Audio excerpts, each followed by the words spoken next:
बिस्मिल्लाहिर्रहमानिर्रहीम। ये आखिरी 3 टॉपिक है छोटे छोटे से, इनमें ज़्यादा डिटेल हमारे सिलेबस में नहीं है, तो ये मैं बिल्कुल ब्रीफली इनकी 1-2 एग्जांपल्स के साथ इसको डिस्क्राइब कर देता हूँ। ये एक टॉपिक हमारा है test for goodness of fit. बड़ा सादा सा पर्पज़ इसका है कि हम इसमें सैम्पल डाटा की बुनियाद पे ये जायज़ा लेने की कोशिश करते हैं कि किसी पॉपुलेशन की कोई स्पेसिफाइड डिस्ट्रीब्यूशन है या नहीं, यानी अगर हमारा डाटा जो है वो किस डिस्ट्रीब्यूशन को फॉलो करता है। इसमें क्लेम ये होता है कि डाटा हमारा नॉर्मल डिस्ट्रीब्यूशन का है या बाइनोमियल का है या पॉइसन का या किसी और डिस्ट्रीब्यूशन का है, और इसमें हम बाकायदा ये चेक करने की कोशिश करते हैं कि जो सैम्पल डाटा हमें अवेलेबल है क्या उसकी बुनियाद पे हम ये कह सकते हैं कि जो डिस्ट्रीब्यूशन क्लेम की गई है वही है।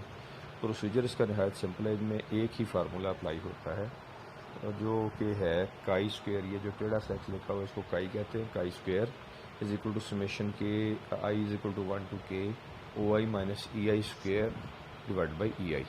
ओ आई जो है ये ऑब्जर्व फ्रीक्वेंसी जो अवेलेबल डाटा में फ्रीक्वेंसी होती है, और ई आई जो थ्योरेटिकल फ्रीक्वेंसी जिसको एक्सपेक्टेड फ्रीक्वेंसी कहते हैं। ये डिफरेंस लेके इसका स्क्वेयर लेते हैं और इसको ई आई से डिवाइड कर देते हैं, और ये जब हम टोटल करते हैं तमाम क्लासेस के लिए या तमाम कैटेगरीज के लिए, तो फिर हम कहते हैं कि हमने काई स्क्वायर की वैल्यू कैलकुलेट की है। इसके लिए एक स्पेशल जो है वो टेबल यूज़ किया जाता है डिस्ट्रीब्यूशन का।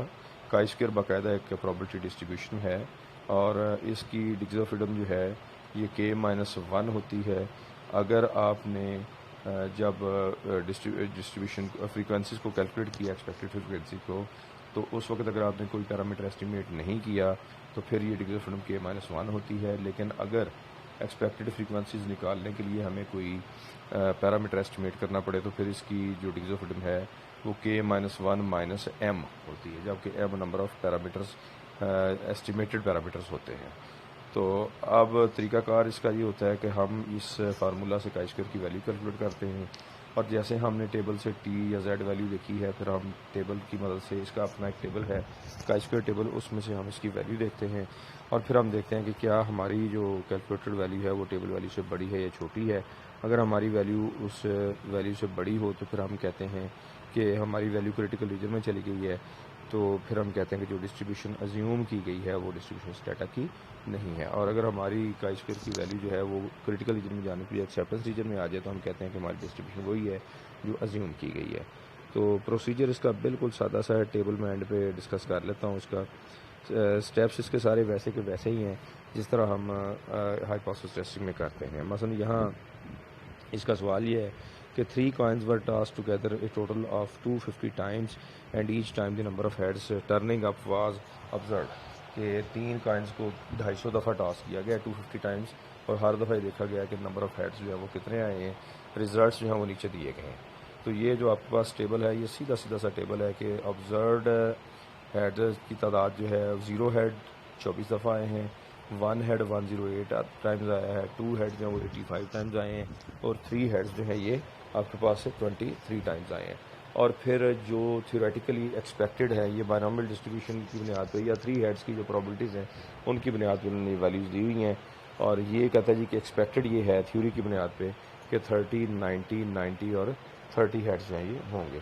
कहता है कि आप चेक करें कि कॉइन जो है वो फेयर थे।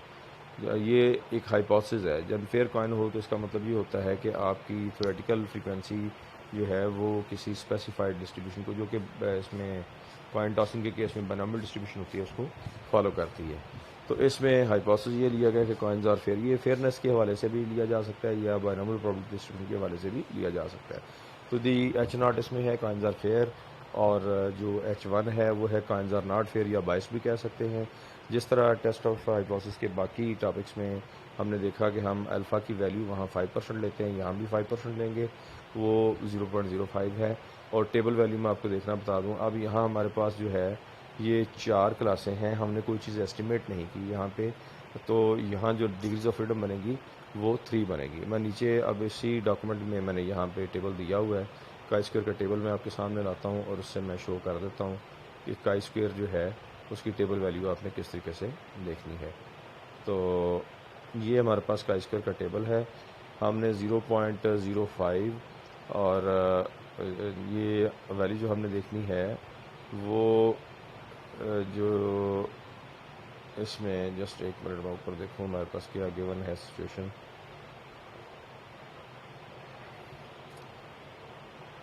हमने वैल्यू देखनी है काई स्क्वायर, ये क्वेश्चन और पीछे है अभी। इस प्रॉब्लम में जो क्रिटिकल वैल्यू है वो है काई स्क्वायर 0.05 और डिग्रीज ऑफ फ्रीडम इसके लिए लेनी है 3, और इन्होंने टेबल वैल्यू बताई हुई है 7.82। यहाँ मैं नीचे अब उसी टेबल पे जा रहा हूँ। ये आपके पास कॉलेज स्टैटिस्टिक्स का सेकंड वॉल्यूम या कोई भी और किताब जो हो जिसमें काई स्क्वायर का टेबल दिया हुआ हो, वहाँ से आप इस चीज़ को देख सकते हैं। ये 4 और 0.05, ये थोड़ा सा ब्लर्ड है, ये 9 वही वैल्यू यहाँ पे नज़र आ रही है। टेबल थोड़ा सा इसमें पिक्चर में ब्लर्ड है, तो वही वैल्यू है जो हमने यहाँ ऊपर जो किताब में चैप्टर में जो क्वेश्चन के अंदर दी गई है। तो हमने देखना ये है कि अगर हमारी कैलकुलेटेड वैल्यू इस टेबल वैल्यू से बढ़ गई तो हम कहेंगे कि कॉइन्स आर नॉट फेयर, और अगर हमारी वैल्यू जो है वो इस टेबल वैल्यू से छोटी हुई तो फिर हम कहेंगे कि कॉइन्स आर फेयर। अगर बढ़ गई तो फिर हाइपोथेसिस रिजेक्ट हो जाएगा, और अगर कम हो गई तो फिर हाइपोथेसिस जो है वो एक्सेप्ट हो जाएगा। अच्छा, यहाँ इस टेस्ट को अप्लाई करने की लाजमी है कि आपके पास जो एक्सपेक्टेड फ्रीक्वेंसीज़ हैं वो कम से कम 5 हों। अगर 5 से कम होगी कोई भी एक्सपेक्टेड फ्रीक्वेंसी तो फिर भी हम काई स्क्वायर को अप्लाई नहीं कर सकते, फिर हमें क्लासेस को पूरा करना पड़ता है। मैं वापस इस एग्जांपल पे आता हूँ। तो अब काई स्क्वायर कैलकुलेट करना है, तो काई स्क्वायर कैलकुलेट, ये टेबल वैल्यू को मैंने आपको बता दिया 7.8, वहाँ टेबल से आपको दिखा भी दिया। तो ये अब इसको कैलकुलेट इस तरीके से करना है, वो शायद ब्लर्ड है, मुझे सही पढ़ा नहीं गया। 7.82 वैल्यू बनती है। अब इसमें हम अगर काई स्क्वायर की वैल्यू कैलकुलेट करना चाहें तो ये जो ऑब्जर्व फ्रीक्वेंसी वाला कॉलम है इसकी वैल्यूज़ हैं OI, और जो एक्सपेक्टेड फ्रीक्वेंसी वाला कॉलम है इसकी वैल्यूज़ हैं EI।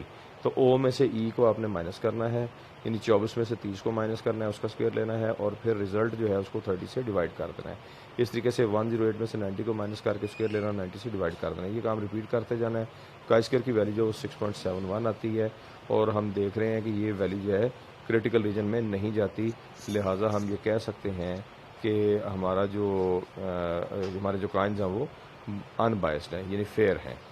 इसी तरह एक और एग्जांपल दी गई है, इसमें कहता है कि ये जो रैंडम डिजिट टेबल 200 डिजिट का लिया गया। ये रैंडम नंबर होते हैं जिनमें कोई तरतीब नहीं होती। 0 से लेकर 9 तक नंबरों को आप जिधर से मर्जी टेबल के अंदर तलाश करें, बगैर किसी तरतीब के मिलेंगे, कोई पैटर्न उसमें नहीं होता।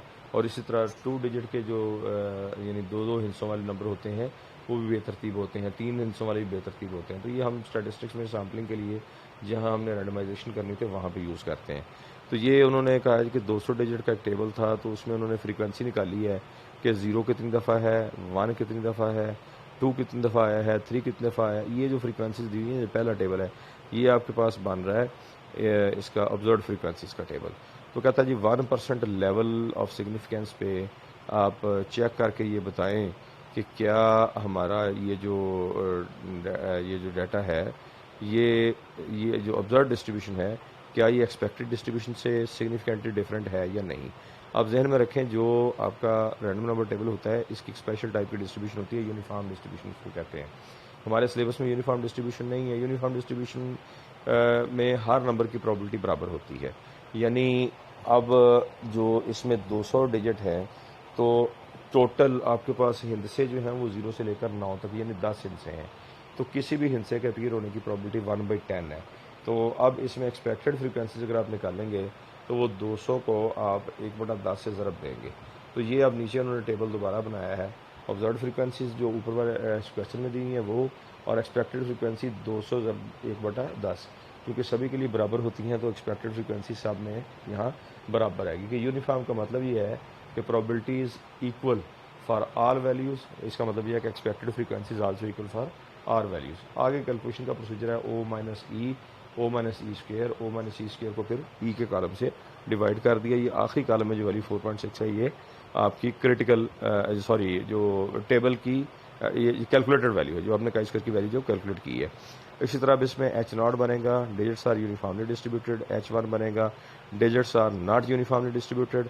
अल्फा लेवल इसमें 0.01 आ जाएगा।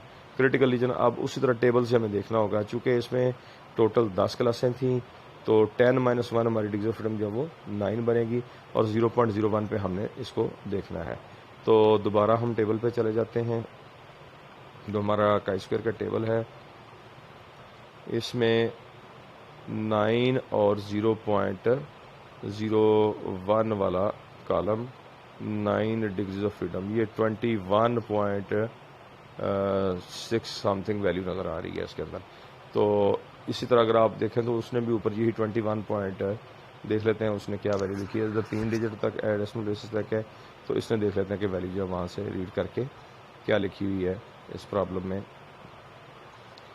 यहाँ जो इसने वैल्यू लिखी है टेबल की उसको राउंड कर दिया टू 21.67। अब हमारी वैल्यू से बहुत छोटी है, इसका मतलब क्रिटिकल रीजन में नहीं जाती, तो हम एक्सेप्ट करेंगे H0 को और हम ये कहेंगे कि हाँ वो रैंडम नंबर टेबल जो है ऐसा है कि उसमें नंबर्स की डिस्ट्रीब्यूशन जो है वो यूनिफॉर्म है। आगे चलिए तो एक और एग्जांपल है, ये बहुत मशहूर एक्सपेरिमेंट है, इसको आपने किसी लेवल पे बायोलॉजी में पढ़ा भी होगा, बायो के कोर्स में, कहीं साइंस के कोर्स में, कि मेंडल ने एक एक्सपेरिमेंट किया था पीस के ऊपर और उसके बाद उसने कहा था कि उसकी ऑब्जर्वेशन ये थी कि 315 राउंड एंड येलो हैं, 108 राउंड एंड ग्रीन है, 101 रिंकल्ड एंड येलो है और 32 जो है वो रिंकल्ड एंड ग्रीन है। तो ये पीस की उसने इन तादाद की बुनियाद पे उसने एक नतीजा अखज़ किया। उसकी थ्योरी ये है और ये थ्योरी ऑफ हेरेडिटी कहलाती है। वो कहता है कि number should be in proportion, यानी ये जो पीस के मुख्तलिफ कलर्स और शेप है वो कहता है इसकी प्रोपोर्शन होनी चाहिए थ्योरेटिकली 9:3:3:1। तो ये उसने एक रेशो कायम की थी और ये एक थ्योरेटिकल डिस्ट्रीब्यूशन है, उसकी थ्योरी थी कि ये जो पीस के दाने जो होते हैं इनकी जो शक्ल है वो शक्ल के अतबार से 4 तरह के होते हैं और उनकी रेशो ये होती है कि पहली टाइप के 9 यानी राउंड एंड येलो 9 हों, तो उसके मुकाबले में 3 होते हैं राउंड एंड ग्रीन और 3 होते हैं रिंकल्ड एंड येलो और 1 होता है रिंकल्ड एंड ग्रीन। तो ये कहता है क्या हम कह सकते हैं कि ये बात सही है 1% और 5% पे? तो पहले तो हमें एक्सपेक्टेड निकालना पड़ेगा कितनी है। अब उसकी जो टोटल जो उसके पास दाने जो उसके पास हैं इन सब को 315, 108, 101 और 32 को जमा करें तो 556 उसके पास टोटल नंबर ऑफ पीस बनते हैं। एक्सपेक्टेड तादाद निकालनी है तो ये रेशो दी हुई है, इन रेशोज़ का टोटल करें तो ये बन जाता है आपका 16। तो 9/16 को यानी पहली बीज के लिए पहली टाइप के लिए 556 को मल्टीप्लाई करें 9/16 के साथ, दूसरी टाइप के लिए 3/16 के साथ, फिर 3/16 के साथ और लास्ट टाइप के लिए 1/16 के साथ। तो ये जो आपको 4 नए नंबर आए हैं तो ये जो 312.75, 104.25, 104.25 और 34.75 ये आपके पास एक्सपेक्टेड फ्रीक्वेंसीज हैं। तो अब यहाँ पे आप फार्मूला उस तरीके से लगाएंगे observe minus expected square divide by expected, तो ये सम करें तो काई स्क्वायर की वैल्यू जाइए 0.47 बनती है और ये वैल्यू वैसे ही क्लियर है कि बहुत छोटी सी वैल्यू है। अब इसमें क्लासेस जो हैं वो टोटल 5 हैं तो डिग्री ऑफ फ्रीडम जो वो 4 क्लासेस हैं तो डिग्री ऑफ फ्रीडम जो वो 4-1 यानी 3 बनती है और 5% वाली वैल्यू वही है जिससे पहले हमने क्वेश्चन में यूज़ की है 7.82। 1% वैल्यू भी आप टेबल से उस तरीके से देख सकते हैं कि वो 11.34 बनती है। तो ये जो आपके पास सिचुएशन है हमारी वैल्यू तो बहुत छोटी है, इसका मतलब हम कह सकते हैं कि उसकी थ्योरी जो है वो ठीक है, वाकई पीस की रेशो जो है वो अपनी शेप के अतबार से इसी तरह की होगी। इसी तरह एक और है ऑब्जर्व फ्रीक्वेंसी है कि एक्स कोई वेरिएबल है, ये 0, 1, 2, 3, 4 इसकी वैल्यूज़ हैं और उसकी ऑब्जर्व फ्रीक्वेंसीज हैं 30, 62, 46, 10 and 2 respectively. Binomial distribution fit की गई है डाटा पे, तो एक्सपेक्टेड फ्रीक्वेंसीज जो निकाली गई वो है 32, 60, 43, 13 एंड 2। तो कहते हैं जी chi square test for goodness of fit को आप अप्लाई करें और बताएं कि क्या ये डेटा जो है वो बायनॉमियल के अकॉर्डिंग है। डाटा गुड फिट या टू गुड होने का मतलब ये होता है कि आपकी डिस्ट्रीब्यूशन जो है वो ट्रू है, उसके लिए डाटा किसी स्पेसिफिक डिस्ट्रीब्यूशन को फॉलो करता है। तो अब काई स्क्वायर के लिए यहाँ चूँकि एक्सपेक्टेड फ्रीक्वेंसीज जो है वो सैम्पल डाटा से उसने कह दिया कि एक्सपेक्टेड फ्रीक्वेंसीज कैलकुलेट की गई हैं सैम्पल से, तो ये चूँकि बायनॉमियल में हमें उसका बायनॉमियल को फिट करने के लिए एक्सपेक्टेड फ्रीक्वेंसीज के लिए हमें बाकायदा पी उसका पैरामीटर जो है उसको एस्टिमेट करना पड़ेगा। तो यहाँ एक पैरामीटर जो है वो एस्टिमेट किया गया है, तो यहाँ जो नंबर ऑफ एग्जीक्यूशन बनेगी वो nu is equal to k-1 -4 -m जबकि m number of parameters estimated हैं। तो 4 क्लासेस हैं, एक माइनस करना है वैसे ही फार्मूला की वजह से, और एक पैरामीटर p को एस्टिमेट किया गया है बाइनोमियल को फिट करने के लिए, लिहाजा 1 और रिग्रेशन कम हो जाएगी तो 2 रह जाएगी। तो यहाँ ये नीचे ऑब्जर्व्ड और एक्सपेक्टेड फ्रीक्वेंसीज का टेबल बना लिया गया। यहाँ आप देखें, मैंने जो शुरू में एक बात थ्योरी में कही कि कोई एक्सपेक्टेड फ्रीक्वेंसी जो है वो कम नहीं हो सकती, 5 से नहीं होनी चाहिए, अगर आ जाती है तो फिर आप क्लासेस को पूल करेंगे। तो अब आप क्या करेंगे कि इसमें जो अब यहाँ ये क्लियर ये केक 4 क्यों लिया है वो भी आपको नज़र आ जाएगा कि एक्चुअली क्लासेस तो हैं 5, 0 से लेकर 4 तक 5 क्लासेस हैं, लेकिन चूंकि इसके अंदर आखिरी जो क्लास है इसकी एक्सपेक्टेड फ्रीक्वेंसी 2 है और थ्योरेटिकल रिक्वायरमेंट ये है कि एक्सपेक्टेड फ्रीक्वेंसी जो वो 2 से ज़्यादा होनी चाहिए, लिहाजा हम डायरेक्टली इसको यूज़ नहीं कर सकते। तो आखिरी वाली 2 क्लासेस को हमने इकट्ठा कर दिया है, इकट्ठा करके फिर ये कंबाइंड क्लासेस जो बनी हैं ये पूल्ड क्लासेस हैं। तो अब एक्चुअल क्लासेस 5 की बजाय रह जाएंगी 4। तो एक डिग्री ऑफ फ्रीडम फार्मूला की वजह से कम हुई और एक पी को एस्टिमेट करने की वजह से कम हुई। बाकी प्रोसीजर वही है, वैसे ही ऑब्जर्व में से एक्सपेक्टेड माइनस करके स्क्वायर लें और एक्सपेक्टेड से डिवाइड करके टोटल कर लें। यहाँ भी बिल्कुल क्लियर है का स्क्वायर की वैल्यू बहुत छोटी आई है 1.001, और अगर आप टेबल वैल्यू देखें तो टेबल वैल्यू को की बुनियाद पर फिर आप ये फैसला कर सकते हैं कि जो आपकी डिग्री ऑफ फ्रीडम है, जो आपका प्राइस स्क्वायर है वो क्रिटिकल रीजन की बजाय एक्सेप्टेंस रीजन में जाता है। तो इसका मतलब ये है कि हम H0 को रिजेक्ट नहीं कर सकते। तो इसी तरह से जो है आपके पास नेक्स्ट एग्जांपल जो है, इसमें उसने कहा कि फ्रीक्वेंसीज दी हुई हैं नंबर ऑफ क्लेम्स की, x for medical care files bye 200 families over A 4 year period. 4 साल के पीरियड के दौरान जो मेडिकल क्लेम लोगों ने किए हैं उसकी एक डिस्ट्रीब्यूशन दी हुई है और पाकिस्तान डिस्ट्रीब्यूशन पे फिट करके एक्सपेक्टेड फ्रीक्वेंसीज भी उसने साथ ही दे दी हैं। तो नंबर ऑफ क्लेम्स बता दिए 0 से लेकर 7 तक, ऑब्जर्व फ्रीक्वेंसीज आ गई और साथ उनकी एक्सपेक्टेड फ्रीक्वेंसीज भी आ गई। अब ज़ाहिर एक्सपेक्टेड फ्रीक्वेंसीज निकालने के लिए एक पैरामीटर उसका म्यू जो है या लैम्डा जिसको हम कहते हैं, जो भी नाम आप उसको दें, लिटरेचर में दोनों नाम मिलते हैं, और उसको एस्टिमेट किया गया होगा। ये पाइथन डिस्ट्रीब्यूशन हमने पढ़ी हुई है। तो इसमें जो डिग्री ऑफ फ्रीडम बनती है k-1 - m बनती है, यानी 6 - 1 - 1, ये 4 डिग्री ऑफ फ्रीडम बन जाएगी। और इसमें भी आप देखेंगे कि कंबाइन करना पड़ी है हमें आखिर में क्लासेस। वैसे क्लासेस हैं टोटल 8, तो 8 क्लासेस में से जो आखिरी 3 हैं उनकी एक्सपेक्टेड फ्रीक्वेंसी, उस आखिरी 2 जो हैं सॉरी, उनकी एक्सपेक्टेड फ्रीक्वेंसी जो है वो लेस दैन 5 है। तो अगर आखिरी 2 को इकट्ठा करें तो फिर भी 2.4 + 1 जो है ये 5 नहीं बनती। तो आखिरी 3 क्लासेस को जमा करें तो फिर एक्सपेक्टेड फ्रीक्वेंसी 5 बनती है। तो इस तरीके से फिर जब 3 क्लासेस को पूल करते हैं तो 5 0 से लेकर 4 तक, और फिर आखिरी 3 को इकट्ठा करके एक क्लास बन जाती है। 6 क्लासेस टोटल जो वो बन जाती हैं। तो वो वहीं से 6 नफी 1 करके इसकी डिग्री ऑफ फ्रीडम जो वो ली गई है। बाकी आगे प्रोसीजर यही है, observed minus expected square divide by expected. अब मैं बाकी चीज़ स्किप कर रहा हूँ, ये आप इसको खुद देख सकते हैं। इसी तरीके से एक उन्होंने डेटा दिया है जिसमें फ्रीक्वेंसी डिस्ट्रीब्यूशन ली गई है लाइफ टाइम्स की, और ये 500 लाइट बल्ब्स हैं इनके लिए ली गई है, और उसमें नॉर्मल डिस्ट्रीब्यूशन यूज़ करके उन्होंने इसकी फिटिंग की है। अब यहाँ दरमियान में आ रहा है जी नॉर्मल डिस्ट्रीब्यूशन एरिया मेथड से फिट की गई। तो अब नॉर्मल डिस्ट्रीब्यूशन की फिटिंग जो है आपके सिलेबस में नहीं थी, लिहाजा हम इस एरिया मेथड क्या है इस चीज़ को स्किप करेंगे। और इसमें इतना जहन में रखें कि जब आप एरिया मेथड यूज़ करते हैं तो आपको 2 पैरामीटर्स यानी म्यू और सिग्मा स्क्वायर जो नॉर्मल डिस्ट्रीब्यूशन के पैरामीटर्स होते हैं उन दोनों को एस्टिमेट करना पड़ता है। तो ये आपके पास अब जो टेबल दिया हुआ है लाइफ टाइम इन आवर्स और उसके साथ जो नंबर ऑफ बल्ब्स दिए हुए हैं 30, 110, 200 ये ऑब्जर्व फ्रीक्वेंसीज हैं, और एक्सपेक्टेड फ्रीक्वेंसी ऊपर उसने स्टेटमेंट में दी हुई है 29.111, 14.77 और इस तरह बाकी वैल्यूज दी हैं। यहाँ ये टेबल बना लिया, सारा प्रोसीजर वैसा ही है, ऑब्जर्व माइनस एक्सपेक्टेड, फिर उसका स्क्वायर, फिर एक्सपेक्टेड से डिवाइड करना और टोटल करना। का स्क्वायर की वैल्यू 0.549 बन रही है और हमारी टेबल वैल्यू जो है वो 5.99 है, और क्लियरली हमारी वैल्यू उससे ज़्यादा नहीं है, इसलिए हम ये कह सकते हैं कि हमारी डिस्ट्रीब्यूशन जो है वो गुड फिट है।